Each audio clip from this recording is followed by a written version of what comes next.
شوہر بیوی سے محبت نہیں کرتا، پیار نہیں کرتا، جس کی وجہ سے آپس میں نفرتیں اور دوریاں بڑھتی ہی جاتی ہیں۔ بیوی بہت زیادہ پریشان ہے، تو اس بیوی کو چاہیے کہ 3 دن لگاتار نماز عصر کے بعد باوضو قبلہ رخ بیٹھ کر اپنے منہ کے اندر ایک مصری کی ڈلی رکھ کر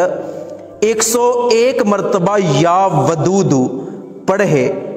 پھر اپنے شوہر کا دل میں تصور باندھ کر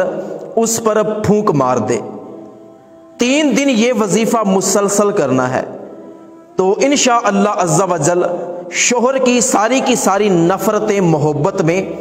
تبدیل ہو جائیں گی، شوہر بیوی کا عاشق بن جائے گا، بے پناہ آپس میں محبت پیدا ہوگی انشاءاللہ عز و جل۔ اور اگر